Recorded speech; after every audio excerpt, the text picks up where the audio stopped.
Pemirsa, kasus Joko Chandra yang melibatkan oknum jaksa hingga kini masih menjadi polemik. Ada beberapa kalangan yang beranggapan bahwa kejaksaan kurang transparan jika dibandingkan dengan kepolisian. Presiden Jokowi mengajak seluruh masyarakat Indonesia untuk bersama-sama memberantas korupsi. Dan pemirsa, tema kita kali ini di Dialog Nusantara Petang adalah konsistensi memberantas korupsi.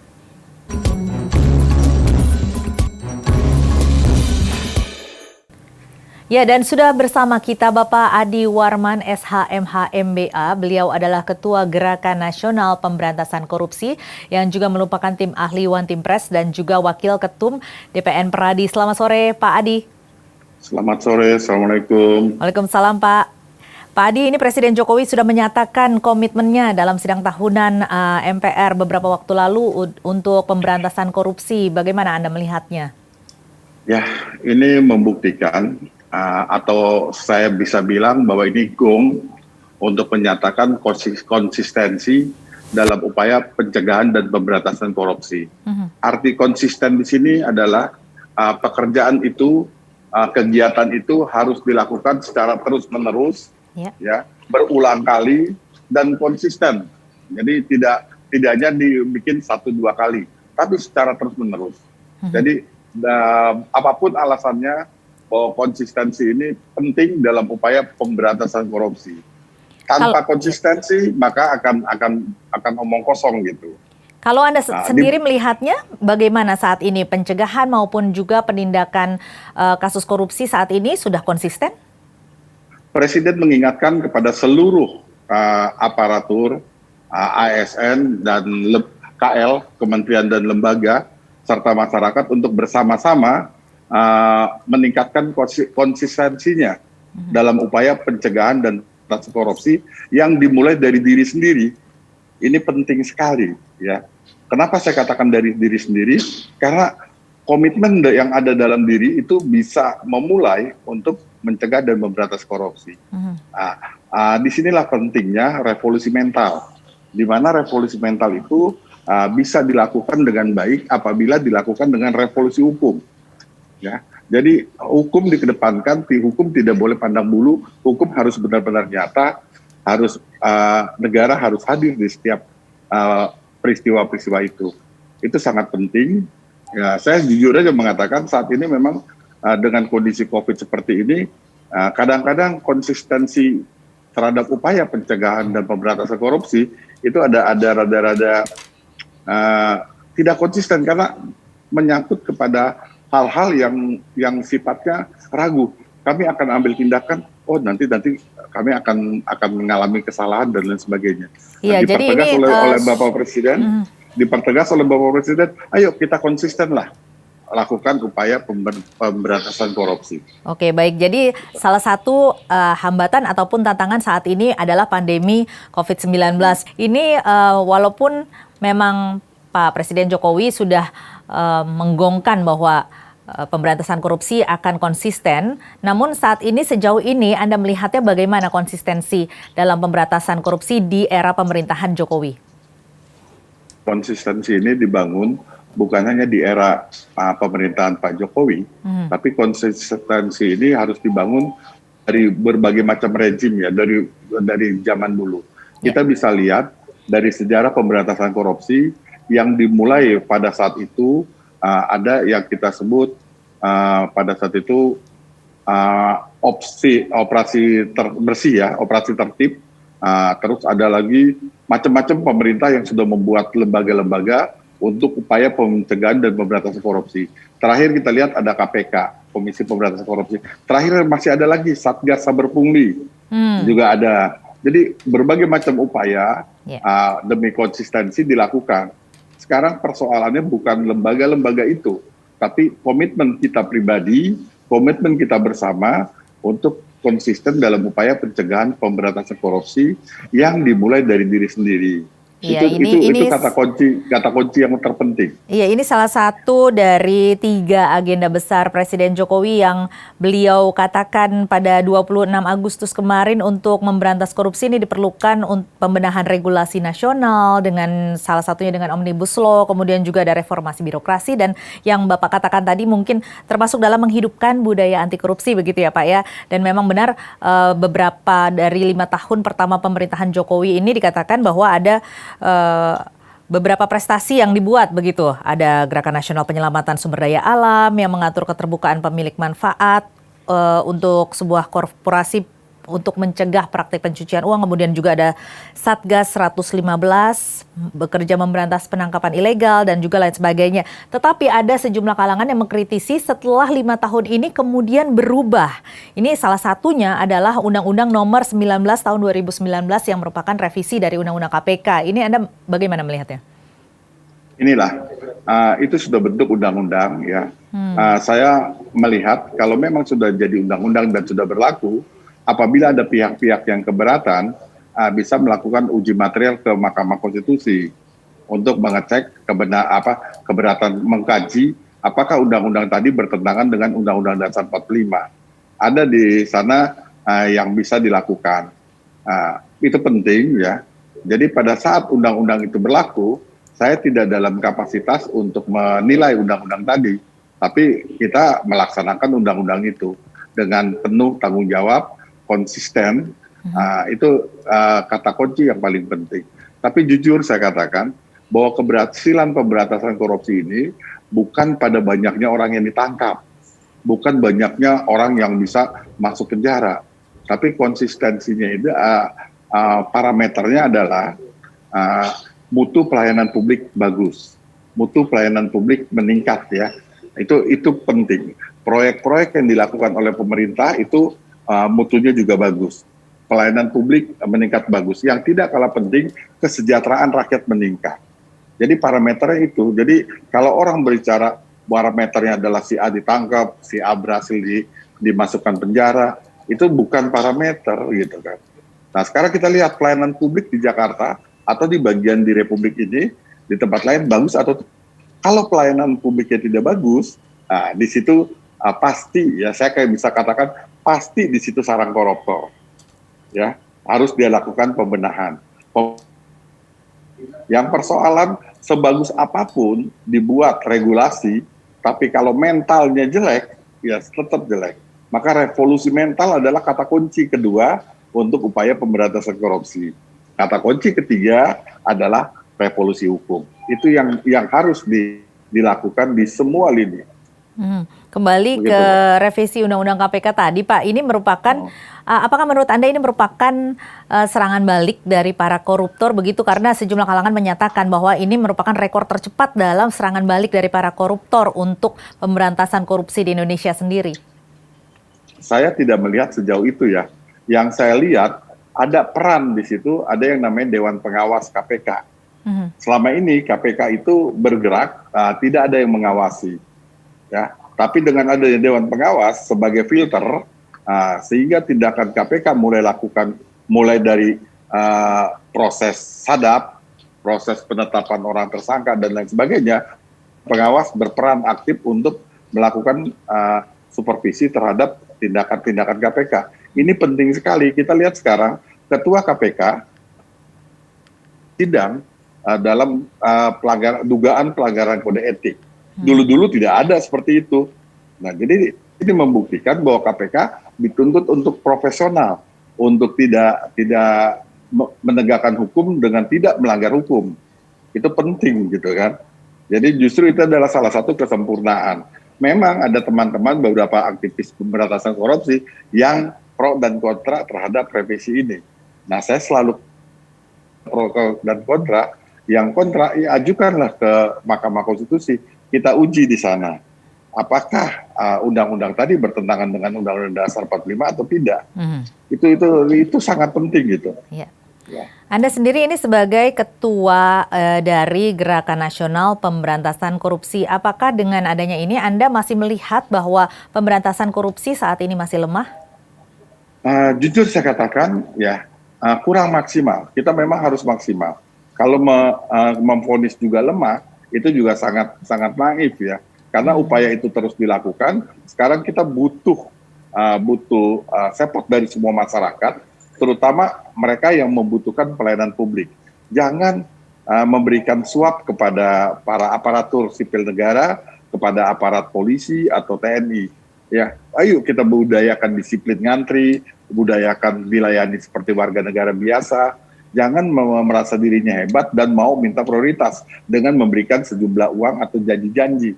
Itu sangat penting. Ya, kita contoh di lapangan. Sering saya temui ada orang mengurus sertifikat tanah. Ya, dia mengiming-imingkan kepada petugas. Begini supaya cepat dan lain sebagainya. Ini tolong dijaga untuk tidak melakukan itu. Saya sering bilang, yuk lindungi aparatur kita dengan tidak menyuap mereka. Kasihan mereka punya anak istri. Ya, itu penting supaya mereka juga bawa uang halal ke rumah untuk anak istrinya, dan kuatkan mental aparatur supaya dia tidak melakukan praktek-praktek yang tidak terpuji itu. Iya. Ya. Ini Pak, Jujur juga. iya. Siap. Lemahnya atau kurang maksimalnya pemberantasan korupsi yang Bapak katakan tadi ini sebenarnya keinginan dari partai politik atau keinginan dari Presiden Joko Widodo sendiri sih Pak? Keinginan lemah tidak ada ya. Saya melihat memang secara teoritis bahwa pusat-pusat kekuasaan memiliki resistensi untuk melakukan perilaku korup ya di setiap pusat kekuasaan. Oleh sebab itu, orang-orang yang berada di pusat kekuasaan itu, saya berharap untuk tidak melakukan korup. Ya, itu penting sekali. Ya. Nah, sekarang bagaimana partai politik? Apakah di partai politik itu ada korupsi? Kita harus bahas dengan detail apakah fungsi fraksi yang ada di DPR sana memerankan perwakilan dari atau memang dia menyuarakan benar-benar konsisten dari rakyat yang memilihnya. Kita sepakat kok, rata-rata orang semua sepakat bahwa korupsi itu musuh bersama kita. Tapi prakteknya pada saat seseorang aparatur atau oknum pejabat disajikan sejumlah uang, itu kadang-kadang tergoyahkan. Dan yang terpenting, makanya saya bilang selalu kata konsistensi menjadikan kata kunci. Pak Jokowi mengatakan itu, konsistensi, ayo kita konsistensi. Yuk kita mulai dari diri sendiri. Yuk jangan cerita tentang orang, tapi diri kita harus bersih. Iya, tetapi jika Presiden Joko Widodo memang menyatakan itu, tetapi sebenarnya Pak Presiden sendiri kan berkesempatan ya Pak untuk menerbitkan Perpu untuk tetap menguatkan KPK, tetapi langkah ini kan tidak diambil. Siapa bilang? Ya, pertanyaan saya siapa bilang? Ya, KPK memang ya di satu sisi ada celah-celah juga tidak tentang undang-undang tentang pemberantasan KPK. Itu ada celah-celah memang yang belum sempurna, yang memang harus disempurnakan. Tapi tidak ada niatan pemerintah untuk melemahkan KPK. Okay. Itu penting ya. Tidak ada niatan pemerintah untuk melemahkan KPK. Memang, jadi KPK tidak seperti dulu lagi. Sekarang ada remnya. Ya, kenapa ada remnya? Karena hal-hal tertentu harus dijaga agar KPK dalam menegakkan hukum tidak bertentangan dengan hukum. Ya, di sana ada hak asasi manusia yang harus dilindungi. Di sana juga ada prinsip-prinsip keadilan. Di sana ada berbagai macam hal yang memang tidak boleh ada orang yang terjolimi. Iya, karena memang kan sebenarnya kalau kita tadi kaitkan dengan saat ini, kondisi saat ini mengenai adanya pandemi COVID-19, ini banyak sekali instrumen hukum yang dibuat untuk melindungi lembaga-lembaga negara dalam menjalankan program-programnya, tetapi kenapa tidak KPK? KPK perlindungannya sudah cukup baik ya. Justru penguatannya juga sudah ada. Saya malah belum paham apabila pelemahan KPK itu di posisi yang mana. Ya, kalau nanti ada yang mengatakan ada pelemahan KPK, ya kita akan bertanya di posisi yang mana yang lemah. Nah, kita bisa diskusikan. Ya, itu penting ya. Yang jelas sekarang itu KPK harus kita perkuat. KPK harus diperkuat. KPK harus diberikan semangat untuk melakukan upaya pemberantasan korupsi. Tapi ingat, bukan hanya KPK, tapi institusi penegak hukum lain juga harus begitu. Ya, saya jujur katakan saat ini oknum masih banyak. masyarakat lebih percaya dengan KPK dibandingin dengan kepolisian dan kejaksaan. Ya kita tahu itu.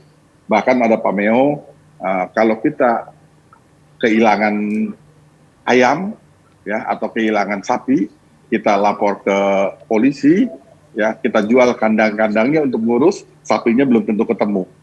Nah pameo-pameo seperti ini harus kita robah. Satu sisi pimpinan Polri sekarang itu sedang giat-giatnya membangun kepercayaan masyarakat kepada institusinya. Nah, tapi satu sisi tidak ada juga oknum-oknum yang masih tetap bermain. Nah, ini perlu ada penegasan, perlu ada konsistensi dari pimpinan Polri, dari aparatur Polri atau aparatur penegak hukum lainnya untuk tetap ada di dalam rel yang benar, rel yang lurus, rel yang tidak bermental korup. Itu penting sekali. Ya, Pak Adi, Anda mengatakan tadi bahwa perlu diperkuat juga dukungan-dukungan terhadap lembaga-lembaga seperti Polri dan lain sebagainya. Nah, ini bagaimana Anda melihat dukungan negara terhadap lembaga-lembaga ini? Sesungguhnya negara memberikan dukungan sudah sangat baik. Ya.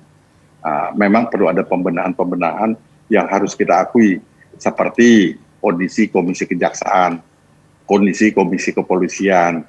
Ya, itu akan bisa dilakukan evaluasi agar peran mereka bisa mengawasi secara konsisten terhadap perilaku-perilaku yang menjadi tugasnya. Misalkan komisi kejaksaan tentunya bisa mengawasi perilaku jaksa baik di dalam ataupun di luar tugasnya. Ini kita lihat kemarin miris, ada komisi kejaksaan meminta seorang oknum jaksa diperiksa, tapi instansi Kejaksaan Agung tidak memberikan izin dengan alasan sudah masuk di Jamwas. Nah, hal-hal ini ke depan tidak boleh lagi terjadi. Ya, ini harus sama-sama menyamakan gerak dan langkah, menyamakan persepsi yang bagus. Ada lagi kita lihat satu kasus contoh tentang UNJ, Universitas Negeri Jakarta, yang ditangkap OTT oleh KPK. Ternyata setelah dilakukan, ternyata itu bukan kewenangan KPK. Nah, di sini juga mencerminkan ada ketidakprofesionalan di situ KPK, sehingga memang ke depan harus benar-benar diperbaiki. Dan jangan lupa juga, jangan lupa juga kasus di mana baru-baru ini Pak Adi yang sangat besar, di mana melibatkan juga oknum-oknum dari kejaksaan, kemudian juga kepolisian, yakni kasusnya Joko Chandra yang juga merupakan kasus tindak pidana korupsi juga, kan? Ya betul, di situ ada tindak pidana umum dan tindak pidana korupsi yang pengusutannya harus dilakukan. Bahkan saya menyarankan agar KPK lah yang melakukan penyidikan kasus ini untuk tindak pidana korupsinya. Sedangkan untuk tindak pidana umumnya, bisa dilakukan oleh Polri. Itu penting tetap di bawah pengawasan atau supervisi dari KPK. Bahasa saya, dalam upaya pemberantasan korupsi ini, konsisten itu bukan hanya penegak hukum, tapi bersama-sama dengan masyarakat. Bukan hanya masyarakat dan penegak hukum, tapi bersama-sama dengan anggota DPR. Bukan hanya anggota DPR, partai politik pun harus terlibat. Bukan hanya partai politik, tapi juga mahasiswa, akademisi harus terlibat. Jadi harus bersama-sama. Tidak bisa kita biarkan KPK itu melakukan upaya pemberantasan korupsi sendiri. Sejauh ini Anda melihat dukungan masyarakat bagaimana? Ya itu, dukungan masyarakat sudah baik, tinggal harus tambah baik. Dukungan semua ini harus terus ditingkatkan. Makanya Pak Presiden mengatakan bahwa konsistensi perlu. Jangan bahasa saya, mohon maaf, angat-angat tai ayam. Jadi di tahun mau politik, kampanyenya pilkada, kampanyenya anti korupsi dan lain sebagainya. Pas menjabat, lupa. Nah, hal-hal ini yang perlu diingatkan oleh Presiden, bahwa konsistensi ini sangat penting dalam upaya pemberantasan korupsi. Iya, saya jadi ingat bahwa tim ahli hukum Mas Ahmad Santosa juga melihat ada dua bentuk korupsi besar yang jadi PR di Indonesia ini, korupsi politik dan mafia hukum yang saling memiliki keterikatan yang sangat besar seperti di kasus Joko Chandra ini. Nah, ini mafia hukum kan bisa mempengaruhi pemilihan pejabat negara untuk posisi tertentu agar praktek korupsi mereka ini jadi langgang begitu ya, dan kita sebentar lagi akan memasuki juga pilkada dan lain sebagainya. Ini bagaimana Anda melihatnya?